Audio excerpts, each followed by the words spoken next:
Que a paz do nosso Senhor Jesus Cristo esteja com todos os meus irmãos que estão me vendo agora e, envoltos nessa paz, possamos caminhar durante essa conversa que teremos hoje. Meus queridos, inicialmente, volto a lembrar vocês que vocês estão vivendo uma experiência de exercitarem-se em uma importante virtude cristã que é a paciência. Continuo sem dominar essas técnicas, principalmente vídeo. Eu não consigo editar vídeos, eu tenho uma dificuldade enorme.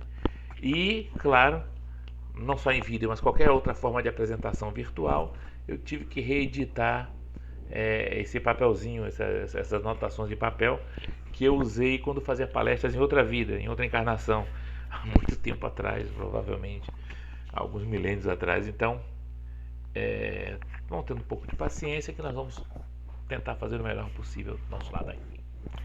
Pois bem, meus amores, nós vamos conversar sobre prece, politeísmo e sacrifícios. Prece, politeísmo e sacrifícios. Antes de explicar melhor isso, porque já vai fazer parte, inclusive, da nossa palestra, a explicação, quando nós situarmos esse tema, prece, politeísmo e sacrifícios, no contexto da codificação, nós estamos no centro de uma, na verdade vocês estão começando o estudo agora, mas de uma das partes mais importantes da codificação, do espiritismo no mundo. Vamos ver mais na frente, sem antecipações. Mas antes eu quero fazer duas perguntas que vão ter tudo a ver com o tema que nós vamos estudar, estão profundamente interligadas. Costumo colocar um preâmbulo necessário, e é um preâmbulo necessário. São duas perguntas que vão trazer uns conceitos interessantes para nós, algo sobre o que refletirmos ao longo dos nossos dias aí, dentro da temática que vamos trabalhar hoje. E profundamente imbricado nessa discussão que essa palestra tem que suscitar sobre preces, politeísmo e sacrifícios. Pois bem, são duas perguntas. A primeira pergunta que eu vou lhes fazer é: somos obra de Deus? Se estivéssemos no tete-a-tete, é claro que essa pergunta não seria retórica, mas como nós não estamos no tete-a-tete, essa é uma pergunta absolutamente retórica, eu mesmo vou responder. Então a pergunta: somos obra de Deus? O que é que vocês acham? A resposta correta, é correta mesmo, sem medo de errar, é sim e não. Porque sim, somos obra de Deus, e não somos porque Deus não nos fez realidades. Deus não nos fez realidades. Deus nos fez possibilidades que, através do movimento evolutivo, se realiza no tempo e no espaço, ou se atualiza, que é o termo técnico, no tempo e no espaço. Deus nos fez potência, mas não possibilidade, potência, mas nós é que nos tornamos realidade através do caminhar evolutivo. Deus criou princípios. Ele criou um princípio material, que é um princípio formal, que em si ele é sempre uma única e a mesma coisa em si. Todas as transformações que você vai ver no princípio, do princípio material, é ação do princípio espiritual ou do próprio Deus. Não tem outra fonte.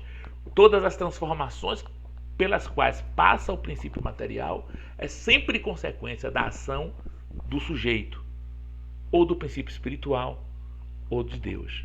Deus fez então o princípio material, que é esse princípio formal, e fez o princípio espiritual. O princípio material é um veículo necessário à expressão do princípio espiritual.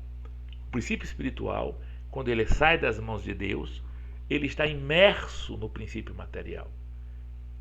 Ele é, quando você olha para ele, acabou de sair do forno das mãos de Deus, ele é quase nada, ou nada, em ato, e perfeição divina em potência.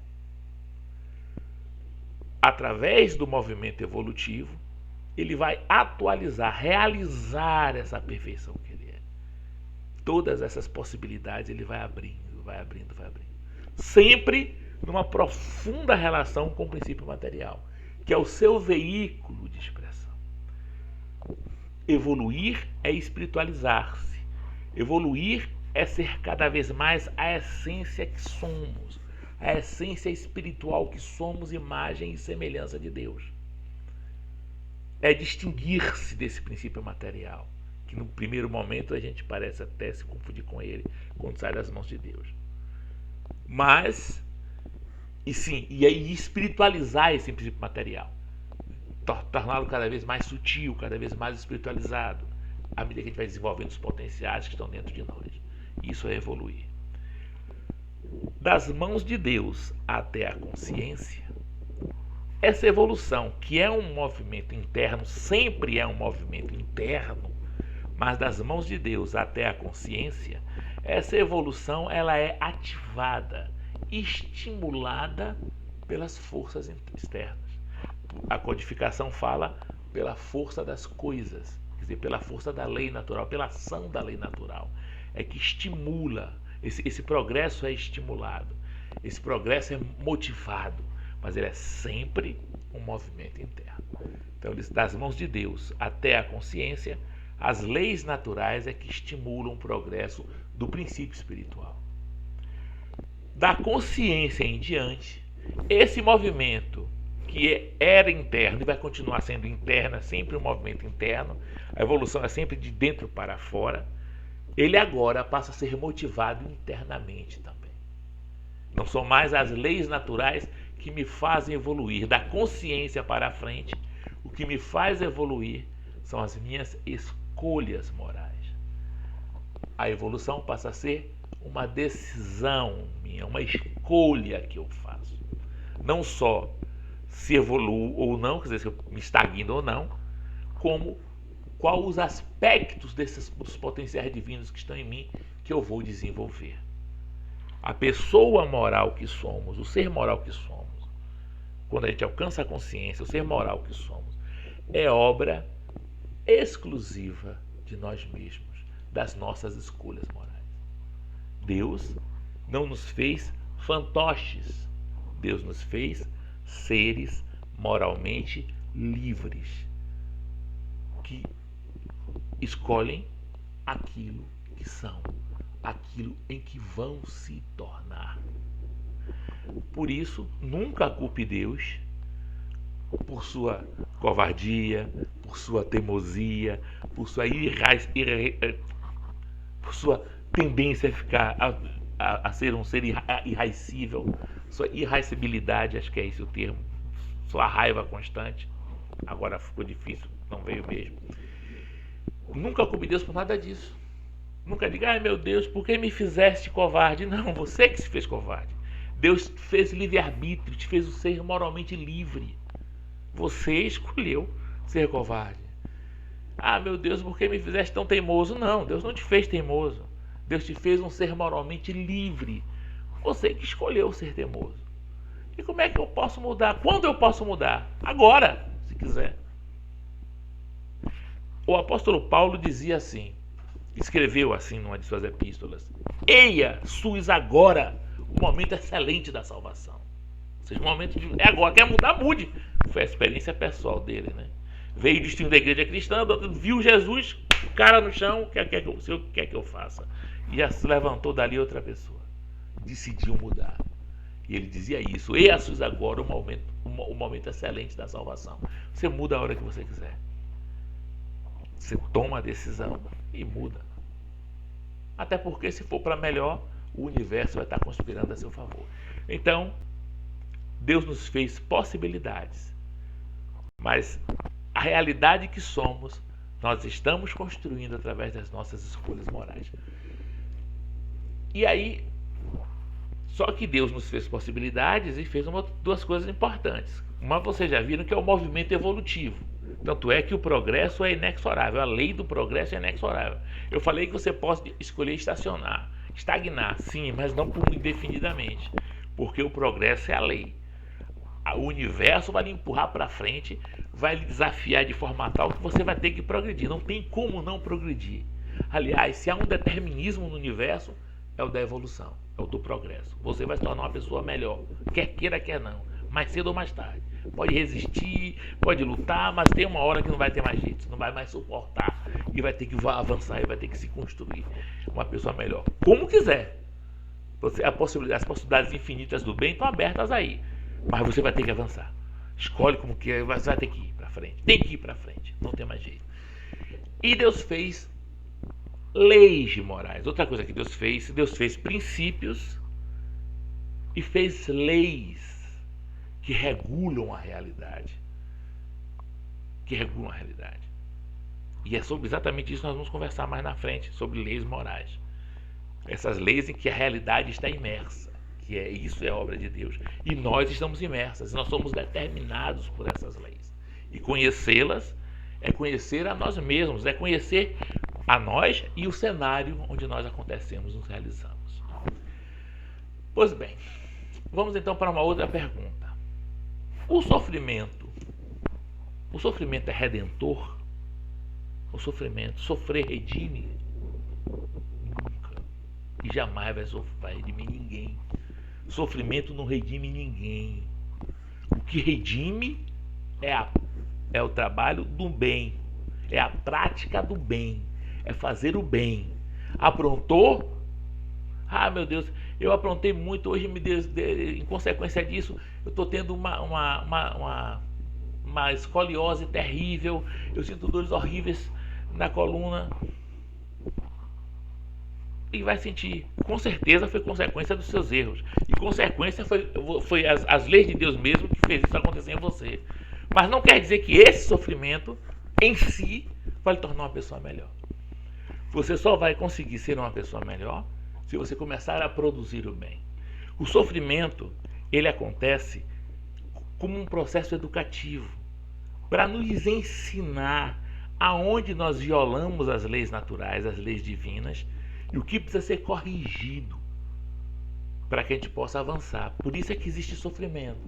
Ele não vem como uma vontade de Deus, ele não vem como uma coisa desejada, mas ele é consequência da nossa liberdade moral e da nossa capacidade, a partir dessa liberdade, de violar as leis de Deus. Então ele não é uma coisa desejada. Ele é uma coisa para ser evitada, para ser superada. Todo o sofrimento traz uma lição. Temos que aprender essa lição. E, independente de estar sofrendo ou não, o que nós precisamos é dar à nossa vida uma dimensão útil. Porque nós precisamos produzir no bem. Porque é a obra do bem que nos redime, que nos torna pessoas melhores, que nos faz crescer na direção da luz. E para nos pouparmos do sofrimento, nós precisamos então conhecer as leis morais. Nós precisamos conhecer as leis morais. Porque é o conhecimento dessas leis que nos ajuda a distinguir o certo e do errado. As possibilidades do bem são infinitas. Mas do bem não existe nada de positivo, não existe nada programado, nada que realize o ser humano se ele caminha para o mal, se ele caminha negando as realidades divinas, se ele caminha negando essas leis. Ele tem a liberdade de fazer isso, mas a consequência, como Jesus já falava, o salário do pecado é a morte, a consequência do erro é a morte. Essa morte que ele falava era a morte moral, é o sofrimento, é a degradação do corpo físico, é a degradação das suas expectativas, do seu ser psicológico, que vai entrar em depressão, vai entrar em outro tipo de crise.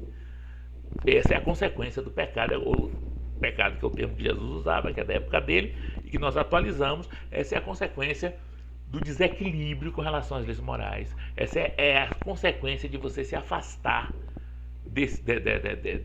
dessa proposta de ordem que o universo nos apresenta. E por que essa conversa toda? Porque exatamente é isso que nós vamos estudar. Com licença aqui, meus amados. Nós vamos estudar 3 aspectos da primeira lei moral, que é a lei de devoção. Nós estamos estudando, provavelmente a casa deve ter trabalhado esse período, essa parte do Livro dos Espíritos. Nós estamos estudando a terceira parte do Livro dos Espíritos, que é exatamente a que trata das leis morais. Então o livro Espírito, que é uma obra fantástica, que é o fundamento filosófico da doutrina espírita, se divide em 4 partes: das causas primárias, da vida espírita, das leis morais, esperanças e consolações. Nessa terceira parte, Kardec procurou colocar de forma sintética, ordenada, didática e muito pedagógica as leis morais de Deus, os princípios que devem nortear a vida humana, que devem nortear o nosso estar no mundo, o nosso estar na Terra.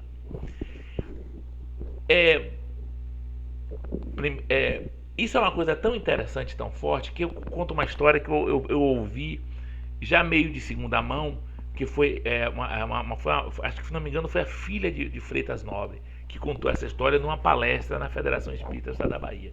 Não me lembro se eu vi essa palestra, alguém me contou, mas é uma experiência interessante que aconteceu com esse nosso irmão Freitas Nobre. Já está na glória, já está no mundo espiritual, recebendo as consequências do que fez, e com certeza foi um irmão que tem uma história, tem uma obra, deve estar recebendo também a recompensa pelo que fez.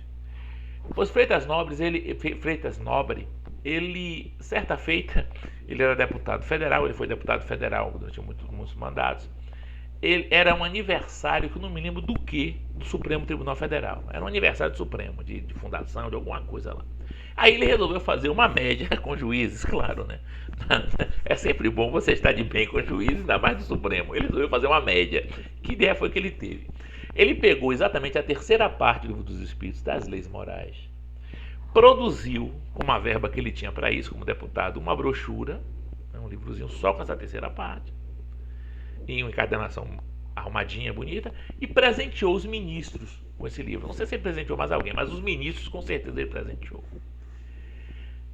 Tempos depois, pouco tempo depois, algumas semanas depois desse evento, ele estava, não me lembro se num salão do Congresso Nacional ou se num saguão de aeroporto, para viajar, não me lembro onde, quando ele viu uma pessoa gritando: deputado Freitas Nobre, deputado Freitas Nobre. Quando ele olhou, era um dos ministros do Supremo. Quando ele olha, era um dos ministros que ele conhecia, mas não tinha tanta intimidade. Mas esse homem veio para cima dele, assim, emocionado, como assim, transtornado, assim, daquela agonia toda. Ele: Freitas Nobre. Aí botou a pasta dele em cima do balcão, abriu a pasta dele e pegou exatamente esse opúsculo que tem das leis morais, que lhe é verdade de presente. Aí esse homem, ministro do Supremo Tribunal Federal, um jurista, um homem acostumado com leis, um homem que a vida toda viveu de tentar entender leis, princípios que possam ser universalmente aplicados, porque o nosso direito é positivo, ou seja, acredita que existem princípios que podem ser universalmente aplicados. Ele pega esse opúsculo e abre. Freitas diz que quando ele abriu, ele percebeu que as páginas que ele viu, todas as páginas que ele viu, né, não foram todas, mas imagina que deu assim, todas as páginas que ele viu estavam riscadas com observações, anotações. Quer dizer, o cara leu e estudou. Aí ele pega e diz assim: deputado, o que é que vocês espíritas estão fazendo com esse tesouro que vocês têm nas mãos? Ele estava extremamente encantado com os princípios que estavam sendo colocados ali nas leis morais. Então vocês veem como é importante. E é uma leitura que eu recomendo a todos. O Livro dos Espíritos todo tem que ser lido, mas recomendo a todos, ainda mais nesse período que a casa está estudando leis morais, pelo visto, né, porque eu estou com esse tema.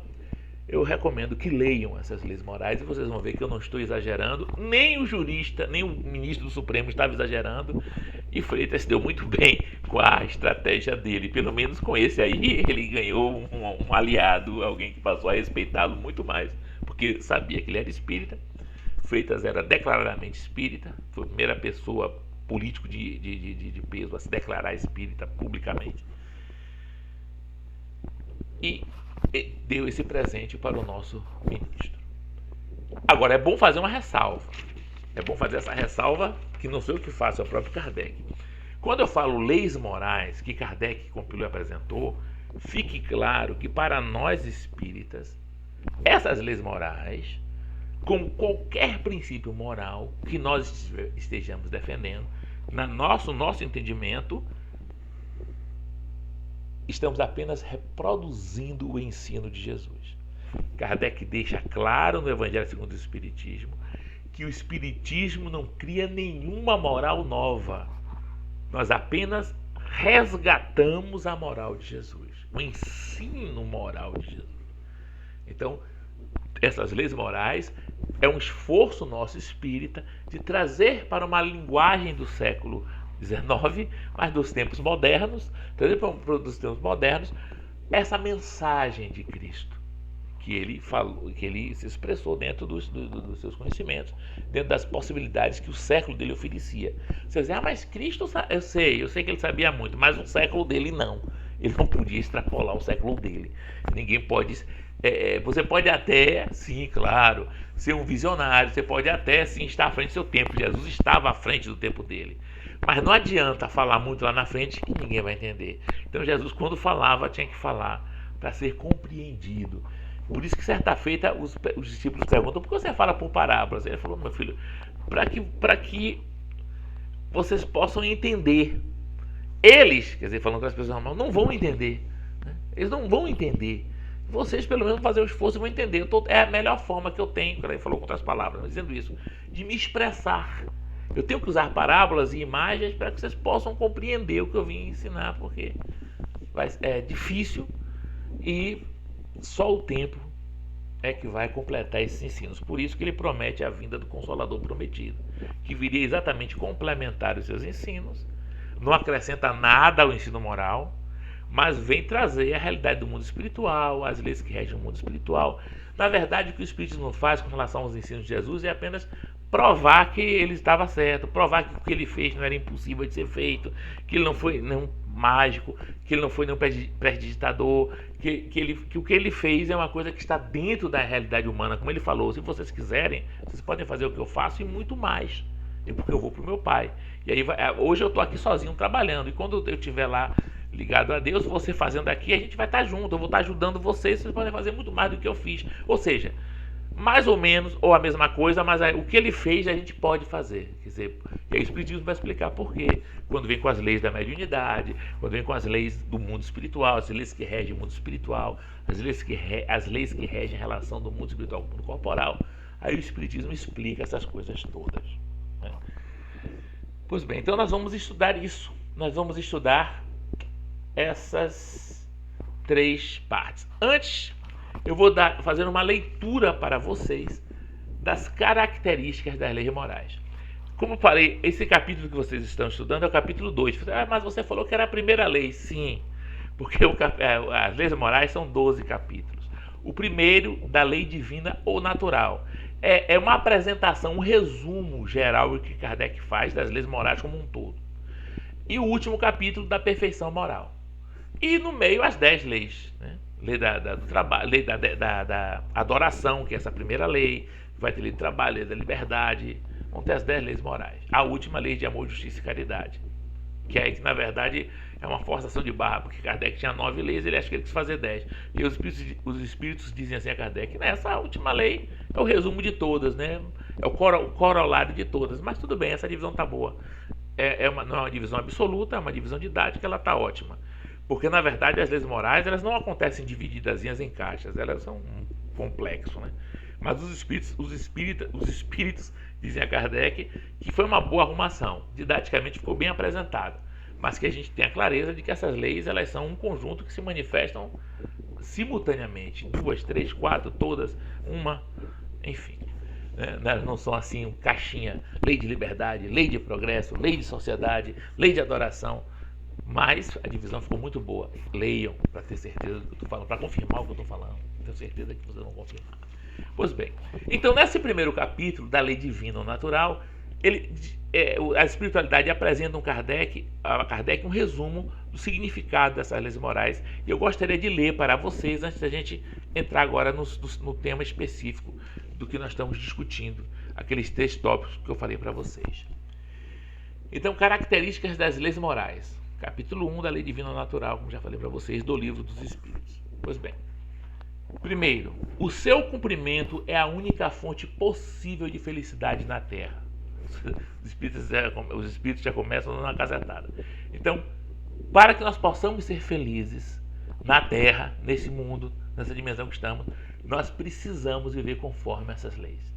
Como eu já tinha falado antes, né, o sofrimento é exatamente consequência de violar essas leis. E o sofrimento vem como para nos educar, para nos ensinar o que é preciso ser feito para que nós possamos nos harmonizar com a lei. Né? Essa é a razão de ser do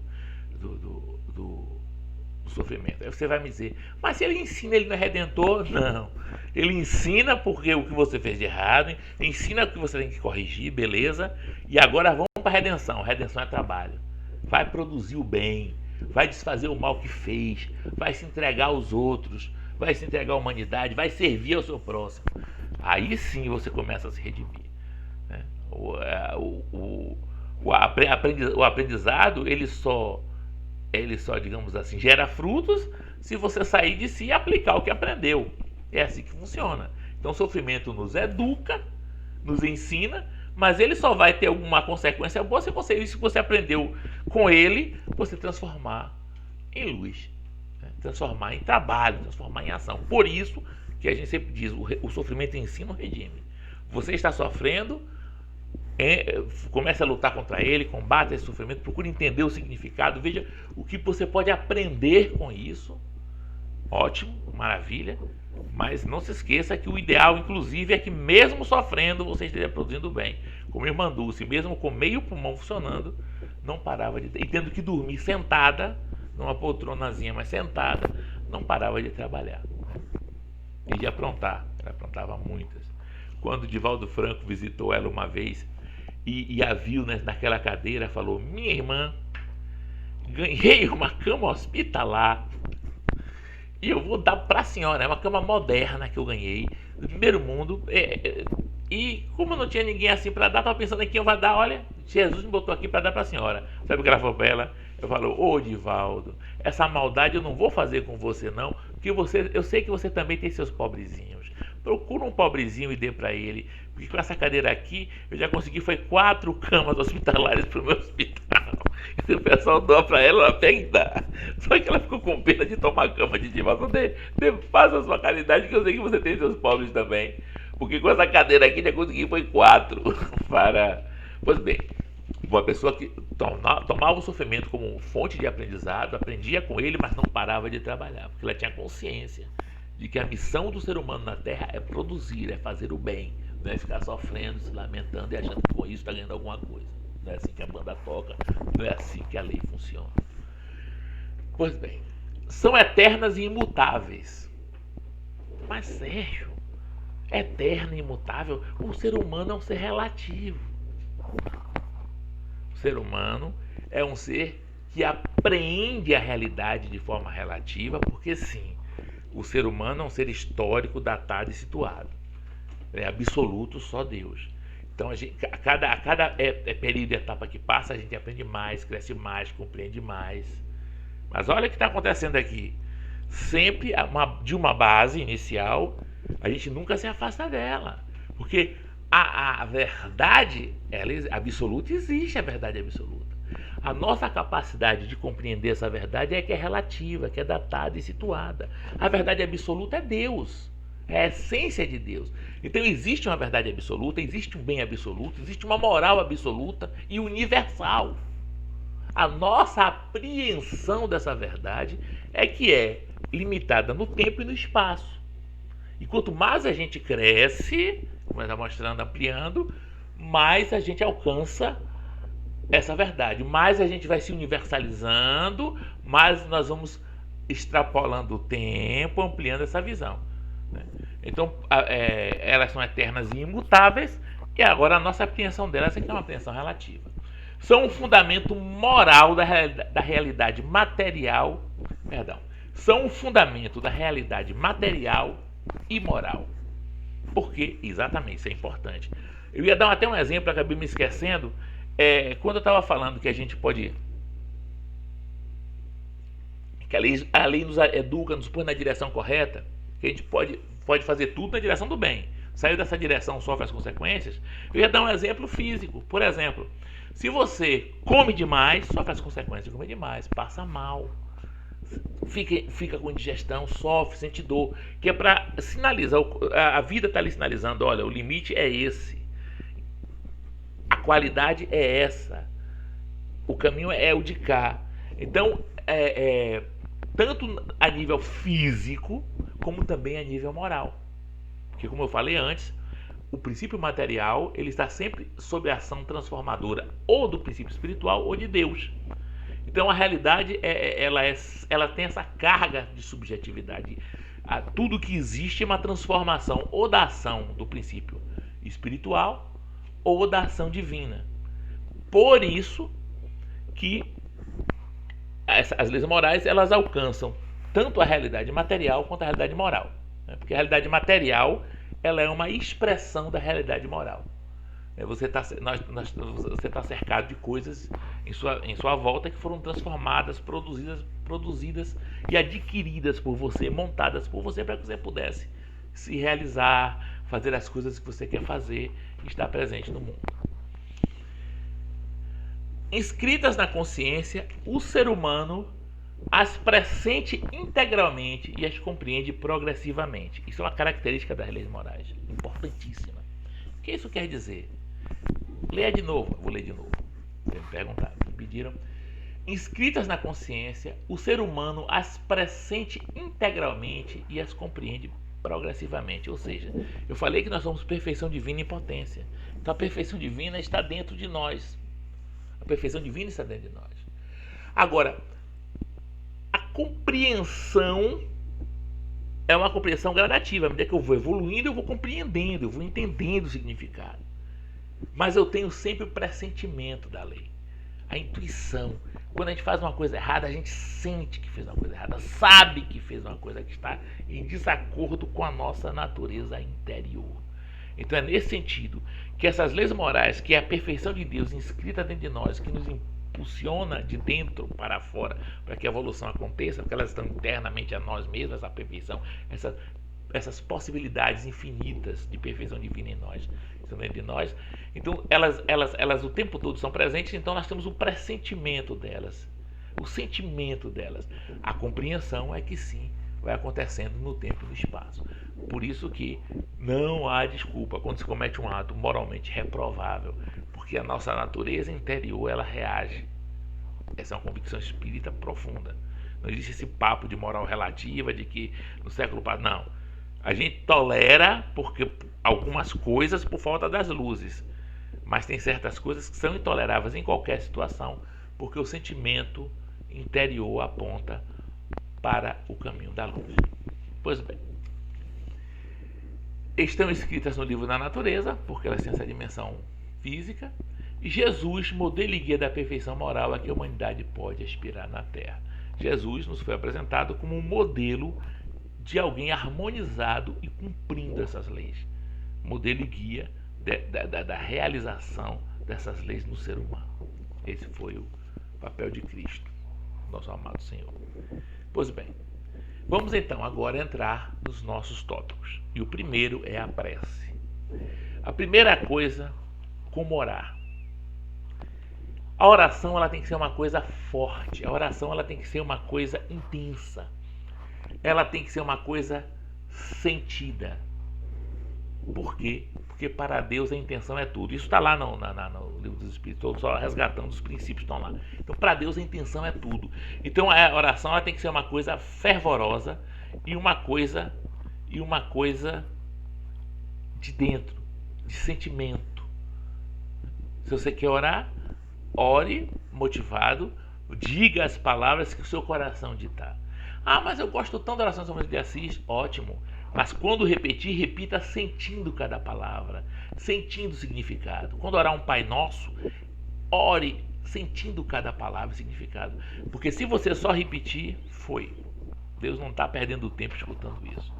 Ou antes, ele vai escutar, mas vai ignorar solenemente, até que você aprenda que orar é trabalhar os sentimentos, é pôr os sentimentos para fora. Por quê? Porque o que é que a oração faz? A oração nos coloca em sintonia com o plano maior da vida. o que o livro dos Espíritos diz nessa lei de adoração é que a oração nos coloca em comunhão com Deus, em sintonia com Deus.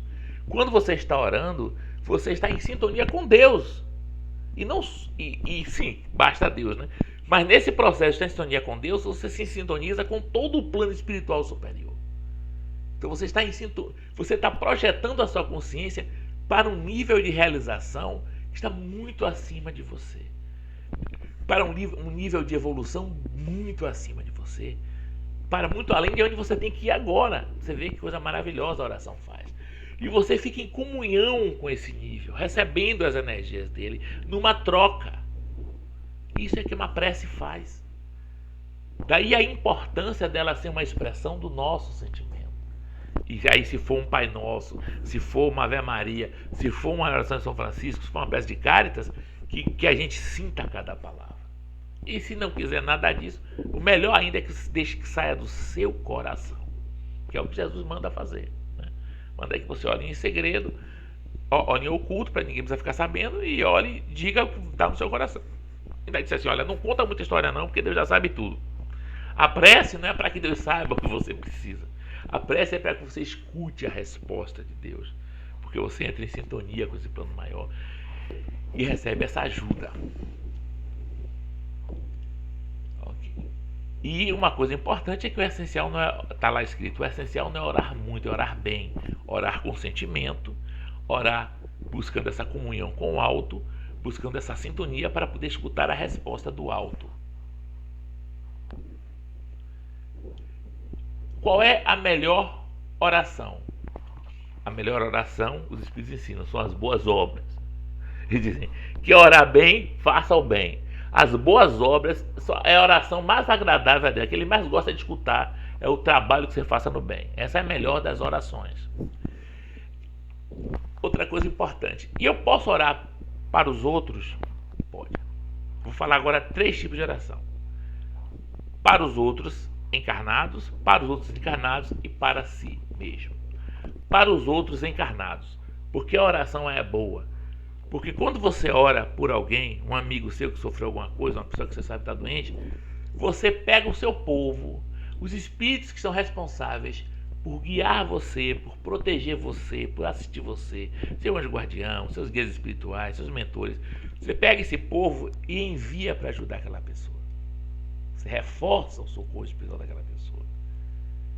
Ao mesmo tempo também, quando você faz uma prece para um encarnado, para uma pessoa que está encarnada, você mobiliza energias espirituais e envia essas energias.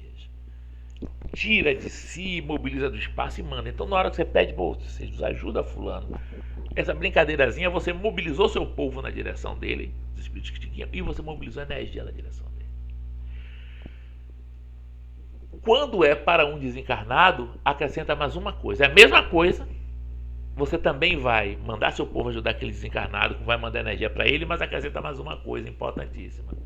Quando você ora para o desencarnado, além dessas duas coisas, tem o desencarnado saber que alguém orou por ele. Isso lhe leva a conforto, isso lhe leva uma sensação de satisfação e de paz, e lhe leva um desejo de mudar se ele estiver equivocado, se estiver errado. Ao sentir que alguém ama, que alguém se preocupa com ele, isso lhe toca a alma, lhe enternece. Entendeu? Quando é para o desencarnado, ainda tem esse terceiro benefício que a oração propicia.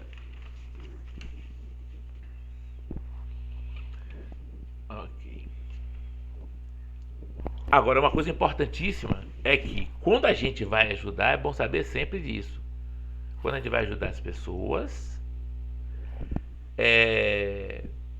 ninguém ajuda melhor os outros que você mesmo. Ninguém melhor lhe ajuda do que você mesmo. Então, quando a gente envia essas energias, envia todo esse auxílio, a pessoa tem que aprender a ser receptiva. Como nós também na nossa hora de desespero, de sofrimento, nós temos que aprender a parar, abrir a mente, abrir o coração para receber a ajuda do alto. Porque ninguém cura ninguém, cada um cura a si mesmo. Daí Jesus diz sempre, tua fé te salvou. Você quer que eu faça o quê? Que eu veja. Aí ele diz, seja feito conforme a tua fé. E aí o cara viu na hora, porque o cara realmente acreditava. Você tem que. Existe uma parte nossa nessa brincadeira que é a mais importante, que é abrir-se. Abrir-se a um fluxo do alto, a ação do alto. E que muitas vezes impõe uma opção de mudança de comportamento, que é o mais difícil. Que é o que a gente às vezes resiste, não quer fazer. Pois bem.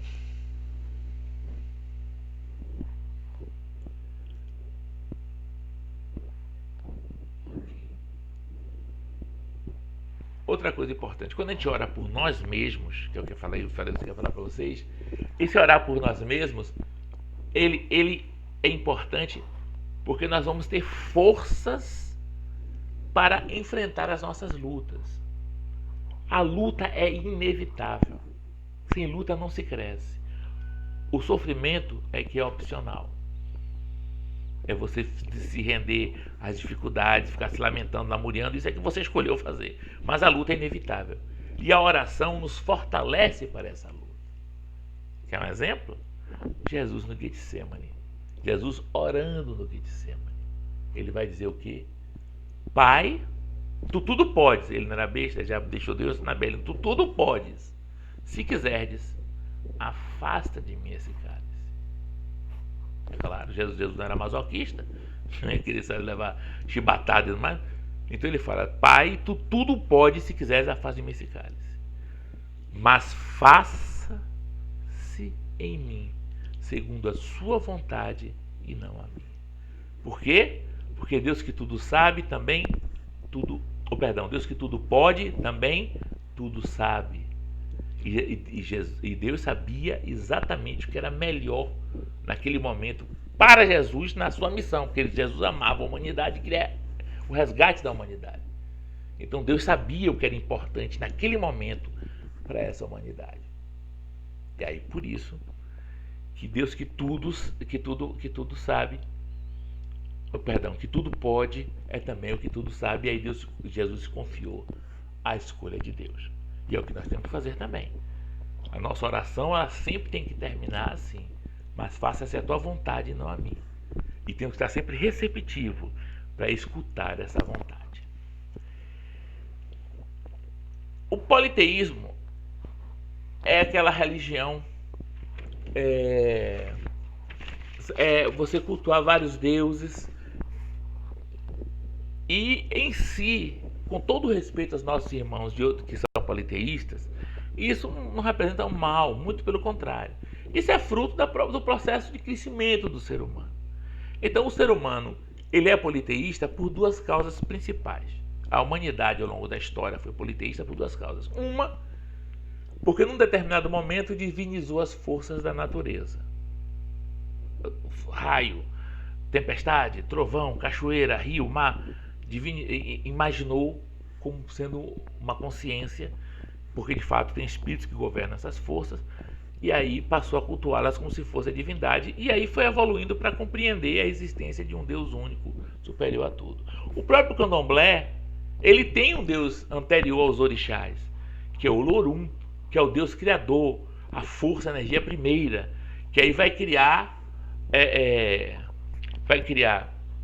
o Batalá e o Dodua, que é o céu e a terra, né? E vai criar os orixás. E depois aí vai surgir o homem, tem várias lendas que vai surgir o homem e tudo mais. Então os orixás são deuses, são forças naturais, mas eles têm a intuição de um princípio maior que unifica tudo isso. Já é o germe da compreensão monoteísta que virá com certeza com a evolução de entendimento desses irmãos. Então o politeísmo é isso, essa divinização das forças da natureza. E o politeísmo também é outra coisa, que é a nossa velha mediunidade que existe desde sempre, e os nossos irmãos interpretando os espíritos que se manifestavam como sendo divindades, como sendo deuses, e adorando a eles, os espíritos guias que sustentavam as comunidades, que guiavam as comunidades, que apareciam nos fenômenos mediúnicos primitivos daquelas comunidades, entendendo que eles eram deuses e cultuando e louvando a eles como deuses. Então o politeísmo é uma coisa perfeitamente natural, própria da evolução da compreensão humana, é um estágio de entendimento de Deus, Não vou dizer que é melhor nem pior, mas é um estágio de entendimento de Deus. E agora a tendência é todos caminharem para uma compreensão cada vez mais monoteísta, mais próxima da nossa visão. Com todo respeito a todos que pensam de forma diferente, mas a ideia é evoluir para isso. Mas enquanto caminhe bem, seja feliz, que não tem nenhum problema. O bom Deus admite, aceita, não está nem um pouco preocupado com isso. E o interessante é que mesmo uma religião politeísta como o candomblé é uma religião que já entende a existência de um princípio unificador, daqueles vários deuses, daquela realidade mágica em que nós estamos inseridos dentro da concepção dos irmãos de candomblé. Mas eles já percebem, já estão com um embrião da compreensão monoteísta que virá no tempo oportuno. E finalmente, sacrifício. Sacrifício, só existe um sacrifício agradável a Deus, que é o sacrifício do nosso ódio, que é o sacrifício do nosso mal, do mal que a gente permite aninhar nós, o sacrifício do nosso egoísmo, do nosso orgulho. Os povos antigos realizavam sacrifícios por ignorância ou por maldade, aqui você vai ler lá no livro dos Espíritos, ou espíritos perversos, quando incluía o sacrifício humano, orientando comunidades que se deixavam seduzir por essas entidades, ou pela própria ignorância, não é um termo feliz, mas da própria infância humana, em que se imaginava que se agradaria a Deus oferecendo esses animais sacrificados, ou essas coisas também eram sacrificados, frutas, grãos, enfim, essas coisas sacrificadas, eles acreditavam que isso iria agradar a Deus. No próprio candomblé, o conceito é de você alimentar o orixá. Tem um conceito espiritual profundo, mas tem o conceito de alimentar o orixá, que isso tem uma verdade, né? Porque se ninguém acreditar no orixá, ele deixa de existir, porque aí eles acreditam. Então eles alimentam o orixá para que ele exista. Os fiéis, os filhos dos fiéis têm que sempre estar alimentando para que ele exista. Pois bem, então o sacrifício que Deus espera de nós é esse sacrifício do ser inferior, do ser egoísta, orgulhoso, do ser vicioso que nos permitimos ser, para que nos transformemos num ser de luz, num ser que busca a verdade, num ser que busca o trabalho, num ser que ama, num ser que se dá ao serviço do seu próximo. E eu encerro nossa conversa chamando por São Francisco de Assis.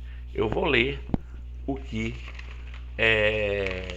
o nosso querido santo nos ensina e pede para todos nós. Ele diz o seguinte: São Francisco de Assis: pregue o evangelho todos os dias de sua vida, em todos os momentos de cada um desses dias.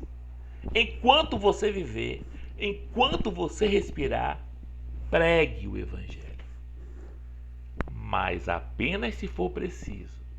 Se realmente for muito preciso, se for mesmo indispensável, use as palavras. Os santos de Assis esperam que a gente pregue o evangelho todos os dias de nossas vidas através do nosso exemplo.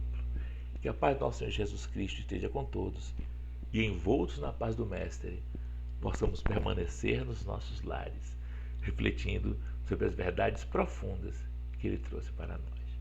Que assim